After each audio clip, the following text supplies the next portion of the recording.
Hey guys, Shuckleking here, bringing you WBE Season 6 Week 3 Singles Power Rankings. This video is coming out a little bit later than anticipated. I was sick throughout this whole week. It really didn't have the capacity to putting out a recording, but I wanted to make sure I gave you guys consistent content for the past week's matches.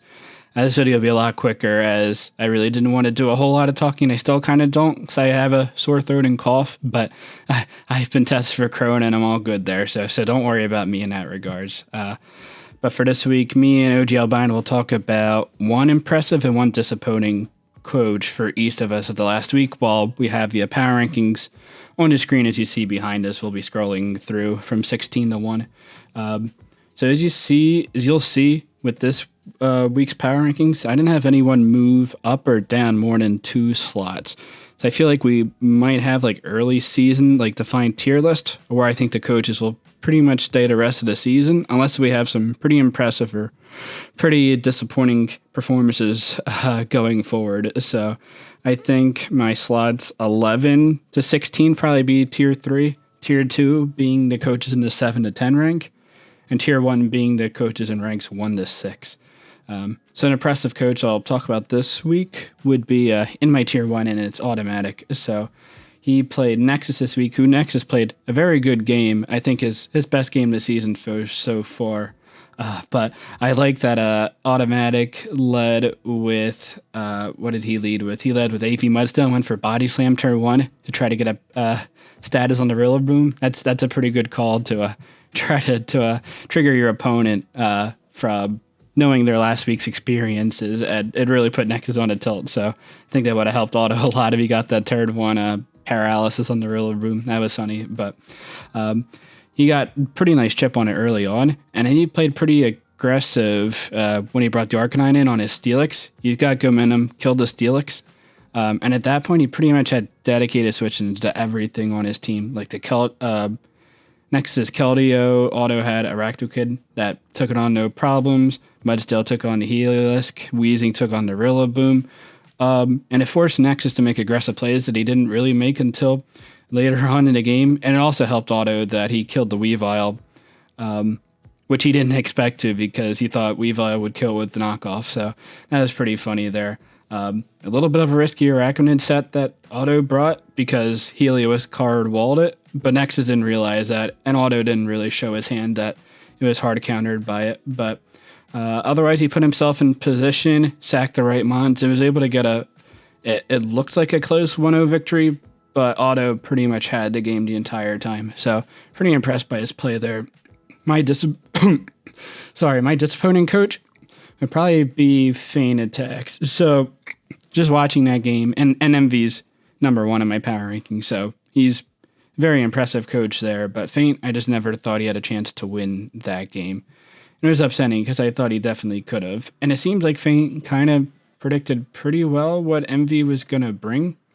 A couple things that were weird that I don't know why he brought the Cofagrigus that he brought, Cassiberry, which would take on, I guess, like a Poltergeist from Runerigus. But that means he's going to be taking a lot of damage from a knockoff from the Obstagoon, and he really didn't have a great switch into that one. So that just seemed weird. I think I probably would have just gone no item there. But in general, he let his Hatterene and his Cofagrigus, the 2 Trick Room setters, get weakened pretty early on, and he didn't really utilize Trick Room like attacking that well at all during that exchange. He probably wanted to get a Trick Room up and then get into Pangoro as early as possible and just do a lot of damage. And it was weird that the Pangoro wasn't Life Orb, because Life Orb knockoff and Gunk Shot would have killed a Togekiss, for example, but it was Chople, so he wasn't able to get the kill if he had the opportunity. He didn't have the opportunity because he only had Pangoro in for 1 full Trick Room turn. And then he let the Hatterene die on the Togekiss instead of going into Snorlax. And once Hatterene died, then Dragapult won, and Feint knew that MV was going to bring a physical Dragapult that game, especially because he had Babiri Berry Hatterene to take like a Steel Wing from like Dragon Dance Dragapult, for example. So just knowing what mons are important for preventing your opponent from just winning the game, which gives you an opportunity to win the game. So just making sure you assess what mons are more valuable than others going forward. So Who are your two coach highlights of the week, Ogalbina? All right, so for my game that impressed me, or coach, I suppose, that really impressed me the most this week, kind of counting on what Shuckle did there, is going to be Chimpact. I think Chimpact, in particular, in prep phenomenally for this game. When I looked at team matchup myself, I initially saw that I thought, Calm Mind Zero with Grassdot and Team just went nuts on that team, because it seemed like Patty's response defensively to a special zero was actually the Jolteon, which obviously doesn't deal with Calm Mind very well at all. Especially if if he, he wasn't this kind of Jolteon, but if he was like a toxic variant, maybe that could have also been a potential check for him in his mind. But Calm Mind was definitely a very, very, very smart bring. He brought a very, bulky and annoying team that Patty's offense just could not break through, especially without, a really big setup threat in Necrozma, which didn't come. So that was very, very solid in this matchup. Wasn't great. Getting the Toxic off on the Jolteon was also very, very big for Chip. I think he set up the end game with Zero Aura phenomenally, and obviously that's how he ended up coming away with, what was it? I think it was a 6-0 dub there against Patty. It was either 6-0 or 5-0, one of the two. But it was definitely a little bit of a body bag. So definitely great preparation on Chimpact's part right there, and he obviously executed it perfectly, as you are supposed to do with your win con, stuff like that. So he's definitely the coach that impressed me the most. And as for the coach that, I was the most disappointed in watching, and, just my least favorite game overall, it has to be the Baton Rouge Butterfreeze. That's a +1. That game was tough. I had him 16 on my list. I know Shuckle had him a little bit higher than I did. I had him there legitimately only because, I don't even think he played worse than a couple of the coaches that I have above him. I think Patty and Shrewsbury might have played a little bit worse, but they finished their game. And I'm always going to value someone who finishes their game and, puts proper time and effort into their battle opposed to what happened.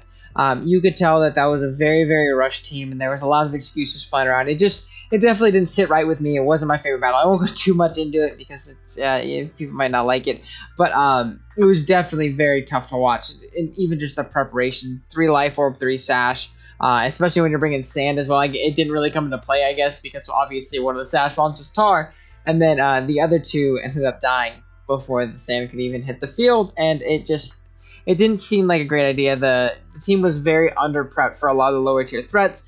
You can say the Zen Headbutt mismattered. I don't think it did. Eviolite Marini took just about nothing from a +1 Zen Headbutt. Even if it was Life Orb, it lived it very easily and just hazed it off and was in a good spot. The T-Spikes were up at that point. It was just a very, very ridiculous game. There wasn't really an endgame goal, and that's his prep as well. It was just kind of like offense that doesn't even necessarily break for each other or overwhelm the opponent's defense very well. Volibee and Marini were the ones that were on the field the most for Moet there. So obviously, Moet did his thing. He picked up a pretty good dub, but yeah, that game was very, very tough to watch, and definitely probably my least favorite of the season. Wasn't too keen on that one, but yeah, let's go ahead and jump right back to Shuckle. Yeah, so again, thank you for checking out this week's power rankings, and hopefully next week we'll be able to provide you guys with the same type of content that we put out in the previous weeks. I'm feeling a lot better already compared to the last couple of days, so I think we'll be good there. I'm not sure what channel week 4 power rankings will go up, but make sure you're subbed to both me and Ogalbina to make sure you see where they will be.